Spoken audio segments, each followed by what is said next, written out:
All right, so now we're going to talk about law enforcement in Alpharetta, what I remember.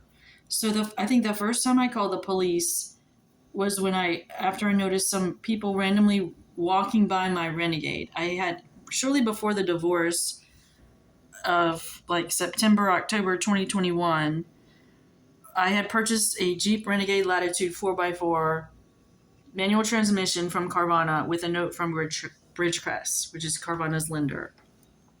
I traded in the Toyota Highlander, third row, because it was a gas guzzler and nobody would sit in the third row anyway if I was driving it full time, and I didn't really need it anymore. It's too big and expensive, so I got the least expensive 4x4 that I could find. Happened to be an orange Jeep Renegade 2015.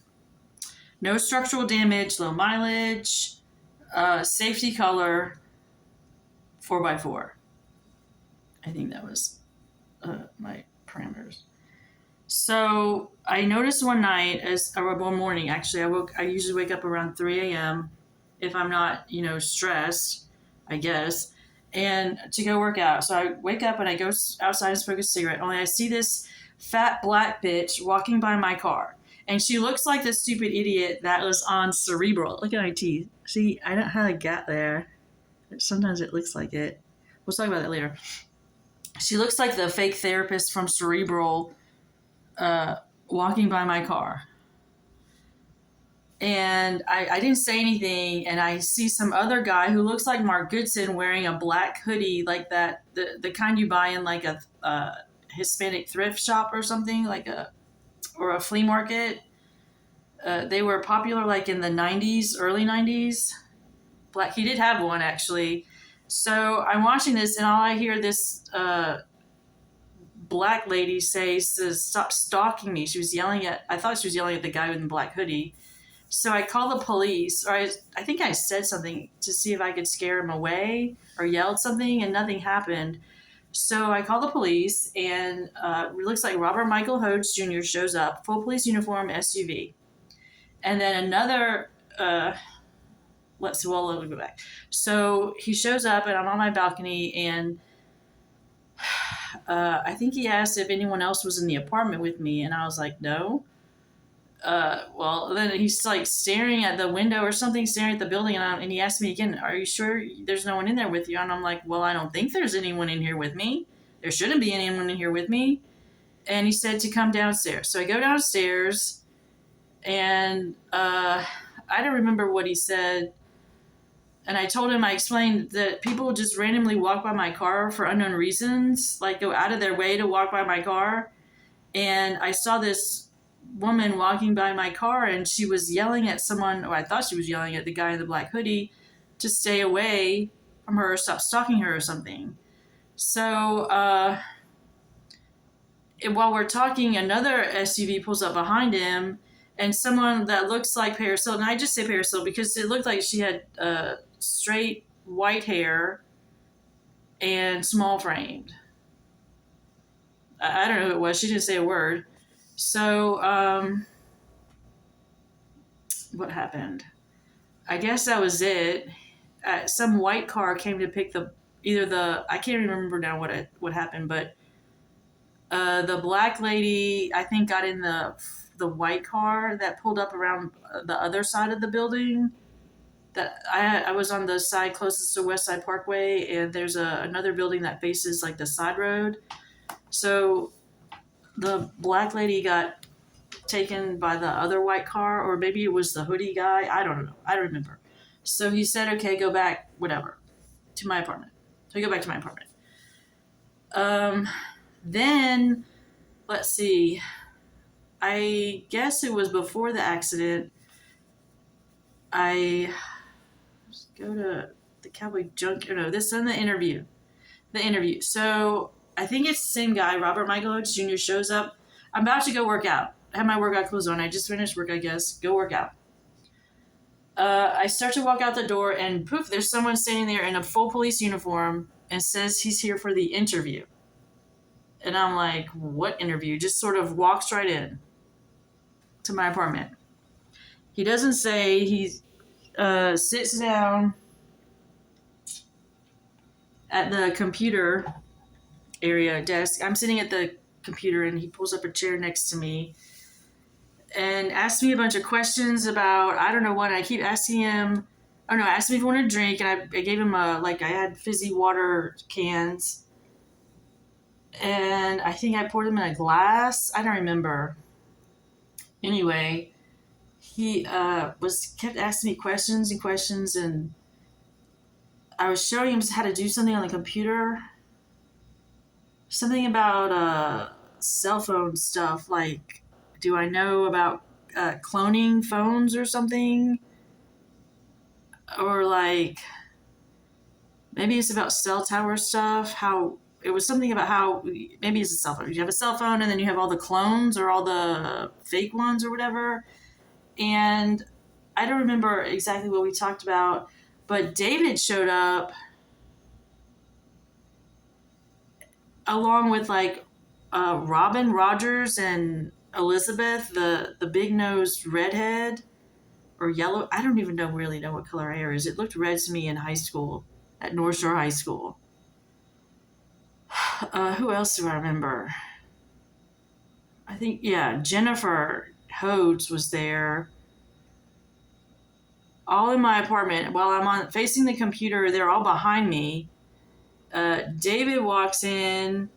I think he takes something, pulls some people out of the second bedroom that's supposed to be empty. And I get like, I guess I got ragdolled because people were just grabbing me and like taking my arm, not even that roughly, just putting me places in the apartment. Somebody told me to sit on their lap like a little girl, and I was like, not a little girl.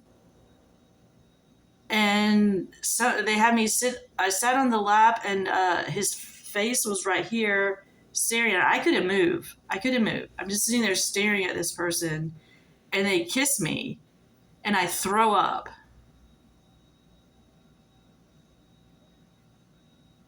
I don't remember what happened after that. I'm pretty sure I got raped or assaulted. That may have been the morning I woke up and I had primary colored yellow eyes because of being so angry, I guess. So then another time, I guess it was the same person showed up with the other two uniformed officers came into the apartment. And one was the same height and build as the first Robert Michael Hodes Jr. The other one was the one they called Oldtimer. He sort of looks like he has gray eyes and kind of like my hair looking, wavy and whatever. His looked more sandy, I guess. Anyway, I asked if I could, the Oldtimer was going to leave, and I asked if I could leave with him, but he said I couldn't leave with him. And I'm pretty sure that other guy raped me again, but I don't remember. So somewhere in there, I guess Cowboy Junkies concert happened. So the interview was like the week before the concert. The concert was in Buffalo, New York. It was scheduled, so I had Madison on Sundays. I guess I was getting back on Saturday. I think it was like Thanksgiving or something. I don't remember. It was scheduled so that I didn't have to miss my time with Madison, and I would be back in time for Sunday to pick her up for whatever parental visit. So I go to the concert, except it's like freeze warning, and I was scared I was going to not make it to the airport. So I left like a day or two early, and what happened? I couldn't leave on an earlier flight, so I stayed at a hotel near the airport. Now, that bullshit crap was fucked up. I parked my car at the airport, took the shuttle to the hotel, stayed at the hotel. I started eating dinner at the bar restaurant, and someone that looked like Alvera Ann Holland McMillan plopped her ass next to me in like this weirdo St. Pauli's girl costume. it was like, it started talking to me and asking me questions about theme parks or something about Indiana.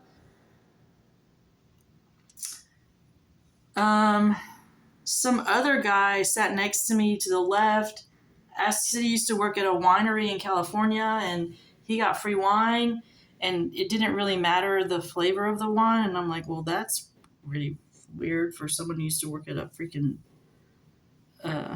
winery. So I guess he's an alcoholic. Anyway, I said, well, I mentioned about Sterling and he's sucking down some freaking alcoholic drink. I don't know what I had, something. And then the person that looks like Al asked me if the bartender is a man or a woman. And I'm like, well, she looks like a girl to me. Her name's Ariel on the ticket. Why don't you ask her? Meanwhile, the whole bar restaurant is filling up. Excuse me. So I smoke a cigarette and go back to my room. And some stuff had been rifled through, and some things were missing from my suitcase already. Leave for Buffalo, which cost me a small fortune because I supposedly have to have a clear COVID test to go into the venue. $350 is what they charge me for one COVID test, which is actually like only $50.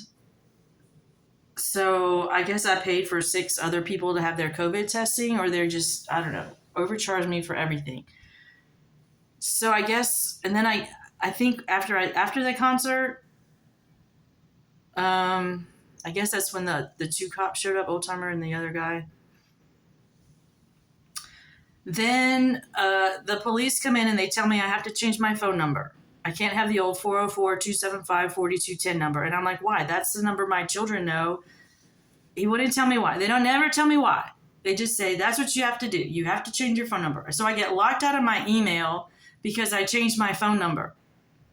Yahoo says they can't shut it down. I've had that email address about 18 years since I got married. So Dave and I got married in November of 2003. And shortly after that, I set up that email. Phone number I got when I was still pregnant with Michael, sometime in 2003, I guess, probably the beginning or the end of 2002.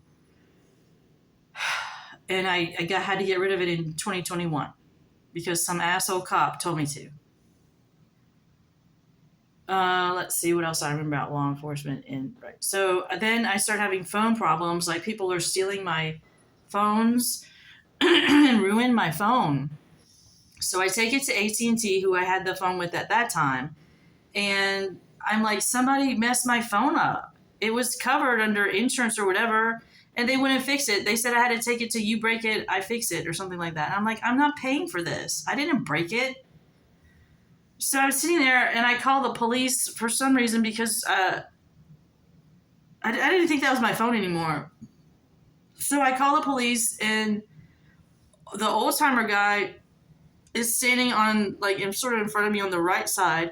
Robert Michael Hodes Jr. walks up from behind and scares the living shit out of me. And he asked me if I'm the one complaining about buttons missing from my car. Well, by that time, I was confused because I was thinking cell phones, and he's thinking car, and I'm like, buttons missing from my car? What are you talking about? I don't think I responded. I just said, huh? What? So apparently the buttons missing from my car are the seat warmer buttons. Well, I mean, either the seat's gone or the whole car was switched. The buttons aren't really missing from my car. Anyway, he staggers off like he's drunk or hungover or something. And I look back at the old timer guy and I'm like, what the fuck color are your eyes? And he says they're blue. And I'm like, well, they look gray. Anyway, whatever difference that made. And I told him about, I don't even remember, something about a cell phone at AT&T. Then I had to change my number again. So, law enforcement, I guess that was after I reported my car, Frankensteined or stolen or switched. So I get in an accident at the Walmart parking lot on Mansell Road in Roswell, Georgia. I am pulling up to the front, facing the front of the store, waiting to turn right in front of the store to go out towards the side street or park. I don't even remember. We were going to park because Madison was in the car. Madison was buckled behind me, driver's side, rear, buckled. I waiting my turn. The person in front of me goes, so I pull up to the stop sign. Only there's a huge van there, and I can't see if there's any pedestrians in the crosswalk. So I pull up again and stop, and there were pedestrians. So I'm waiting for the pedestrians to go by. Somebody rear ends me super hard because I hit the steering wheel, get knocked out. I hit so hard. The airbags did not deploy. When I come to, Madison is on the passenger side now, floorboard, scrunched down, scared to death. And I don't even think about why she's on that side now. Because I guess I had like a mild concussion. And I'm looking around. I call the police. And wait. Let's see. So the police, I don't know. Eventually, someone that looks like Matt Benham is in a police SUV over along the far side of the parking lot where we're near the landscaping. It does this little police noisy things. And he gives me a police report. Someone that looks like Mauricio says he's the one that hit me. It doesn't say Mauricio on the insurance. But there's no damage to his car, and there's no damage to the car I'm in. But now I'm thinking, I think they must have taken me out of the car after I had been knocked out, put me in a different Renegade, almost identical. At least it looks identical on the outside, but all my stuff was in there, or identical stuff, similar stuff. And I guess Madison got switched to that side, or that wasn't even my daughter anymore. And I pray to God they didn't just kidnap my fucking daughter. And the police report, which I didn't notice at the time, I guess he didn't give me a copy. I don't remember how he had a copy of it on it, or maybe I just got it online. It doesn't say my name correctly. It says Tara Lily Fox or something like that. Or Tara Lily Seabolt Fox. I don't remember what it said, but there were 2 Leas. Lily. That's not my fucking name. So I'm trying to figure out, meantime, my neck's killing me because of the freaking accident. Madison's shaken up. She just wants to go home. So I think we went to Walmart shopping, and then I bring her home, and I go to Lifetime in the evening to work out because of my neck again. So I go work out, and it actually feels better after I work out, but I'm all sweaty. And when I bought that fucking car, I turned the seat warmers on as soon as I realized I had seat warmers, and I don't turn them off. I leave my seat warmers on through winter. I don't turn them off. So I'm getting in the car after going to Lifetime Fitness, and it just got chilly again. And the seat warmers aren't on anymore. And I'm like, what the hell happened to the seat warmers? I leave them on. So I can't find the button anymore. It's on the driver's side seat, the sort of where the seatbelt buckle is. So I'm like, well, I'm probably just tired and had a crappy day. So I go back to the apartment. I figure I'll just figure it out tomorrow. I go and wake up the next day, and it is still dark outside, but I turn the light on, and there are no seat warmers in the car anymore. And had I remembered about the LED display for the seat warmers, I would have known that wasn't my car, except there was stuff there covering up the display. So anyway, and in the meantime, I'd seen 2 different Renegades that looked almost identical to mine. There was one at St. Michael's Church in Woodstock when I went to go take Madison's old baptism dress, or first communion dress, whatever it was. Well, it was her baptism dress. Because she didn't want it. I don't want to hang it around the freaking whatever. Someone else could use it. So I donated to the church. And then I saw another one there's a Roswell Park that I would go walk or run at. I took Madison and her dog there once or twice. and there was another renegade there. So two different renegades that looked almost identical to mine that I'd seen in the meantime. So in the morning when I realized there's no seat warmer buttons, I'm like, I don't think this is my car anymore. Or they switched the seats out and they're Frankensteining it, using it for parts, Frankensteining. So I sit my ass at the Alpharetta police station and wait for it to open. I think I had asked for a no contact order or request for no contact. So I had a list of people that I had seen in the area that I knew in the 90s that I didn't remember seeing since then. And I'm wondering why they're here or why they're in my general area. And maybe they stole my car or fucked my car up. I don't know. So then Robert Michael Hodes Jr., after I tell Dallas Williams and give him my freaking driver's license again, like he can't remember my freaking name, like I don't go in there all the freaking time. He puts me in the complaints room with Robert Michael Hodes Jr., who's sitting right across from me at first. I tell him about the car situation, and I don't know the VIN, but I got it from Carvana, and my keys are out, and he says something like, you go to Lifetime Fitness, and I'm like, yep. What difference does that make? I don't know. So he says, excuse me, leaves the room, and Michael Rice comes in. He doesn't sit directly across from me. He sits over next to me, and he has the same name on his shirt. I used to work with Michael Rice at ATC Associates, and I guess we chat a little more about the car. I don't remember what we talked about. They said, I think Rob came back in, and anyway, I left. Or then I realized I had the no contact list, so we didn't even talk about that. I think I gave it to him, or I pulled it out. I don't freaking know. I don't even remember. I went in there so many fucking times, and every time, what's your name? And I'm like, do you not recognize me? I mean, you act like this is the first time I've been in here, and they start this bullshit about how I'm like patiently waiting, and then everyone and their brother comes in and gets helped. And I'm like, excuse me, hello?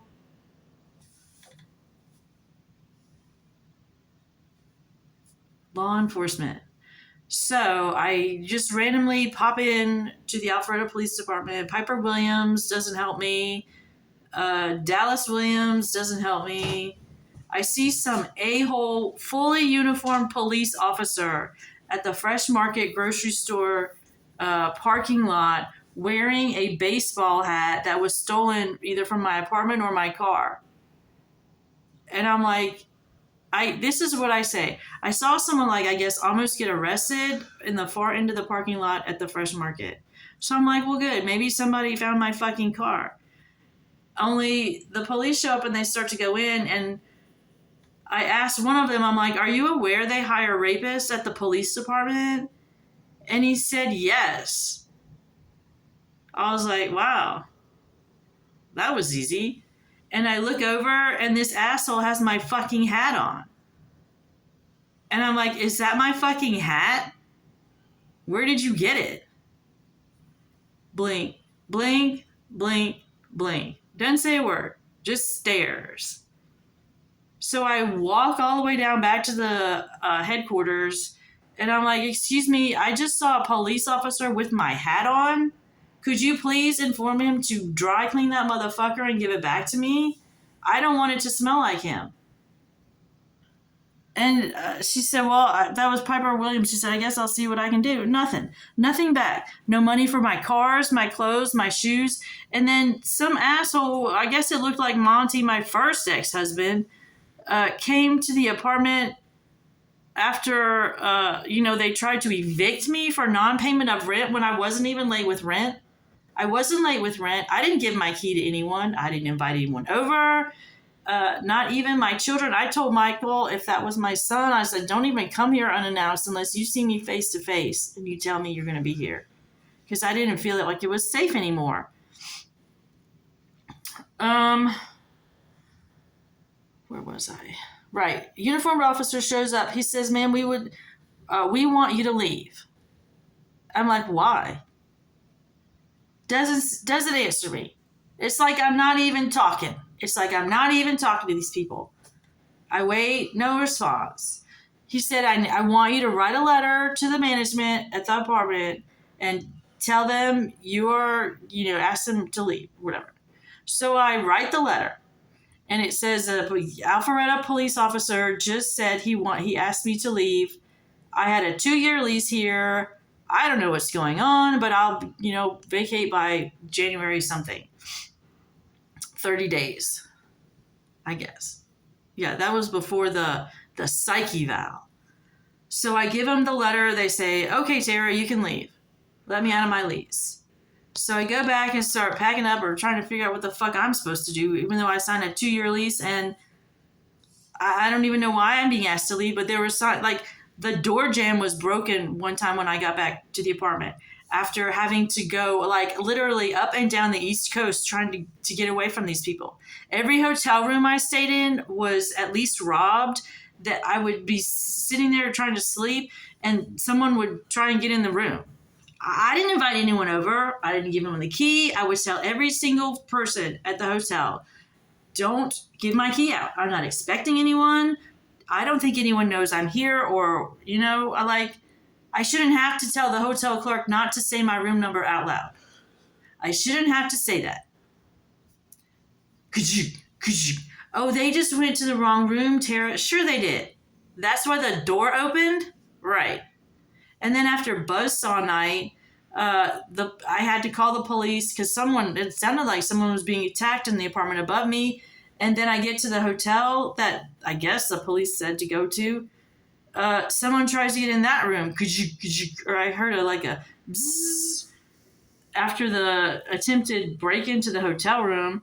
So I called the police and he said that I had one night there and try and get some rest. And I'm like, what the fuck does that mean? Up and down the East Coast from Buffalo, New York, Reston, Virginia, Silver Springs, Maryland, North Carolina, Charlotte airport area,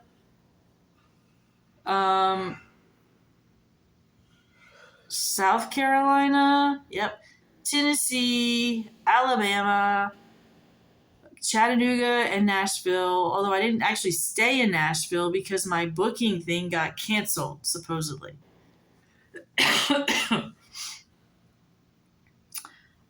Drove back. That was drove back to the Alpharetta. So it was North Carolina, Alpharetta, Tennessee, Alpharetta, Orlando. And back from Orlando, I realized I hadn't slept in at least 5 fucking days. I didn't do drugs. I don't do drugs. I barely drank any caffeine. But it's just I don't want to be raped or assaulted or robbed anymore. So what the fuck am I supposed to do? I mean, gang of freaking Jeeps, at least 60-something Jeeps.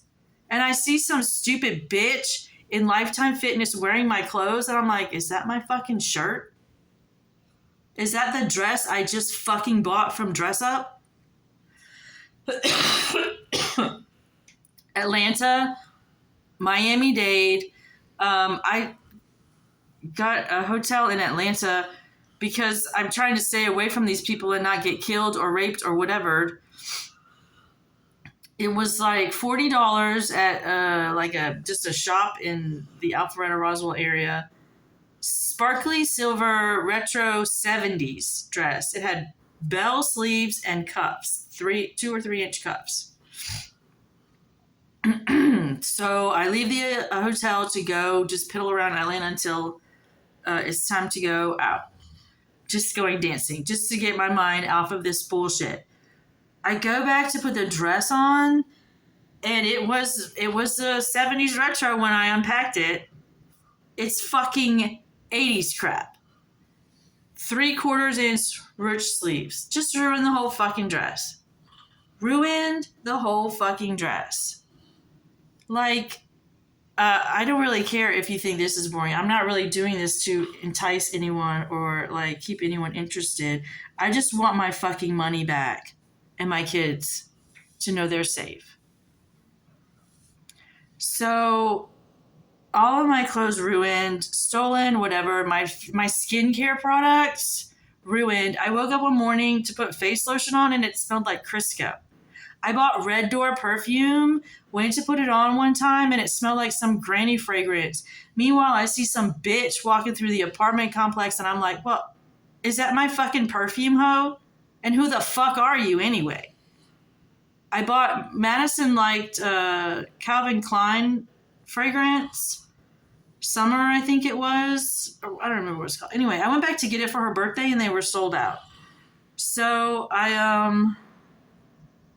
went to a department store in Alpharetta, the Alpharetta Mall, and I asked them if they had anything similar, and they said, try this, and it was From Tiffany's with Love. Only I didn't give it to her because I had a feeling it was altered or I didn't know what. So I sold it to Plato's Closet. They gave me like $5 for it. It was like, I don't know, $100. $100 perfume ruined. I'm like, well, I didn't ruin it.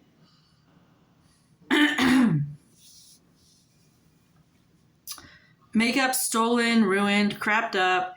My $400 hair dye job, it was dark blue and silver. It doesn't look dark blue in the picture anymore, but it was dark blue and silver. Ruined in 3 days from the crap in the shampoo, I guess. There's pictures of it on my Wix site. It's like Princess Fox 0710197.com /Tara LS Fox. Oh, it's .wixsite.com /Tara LS Fox. There's a picture of my car on that website too. There's a picture of my kids on the website.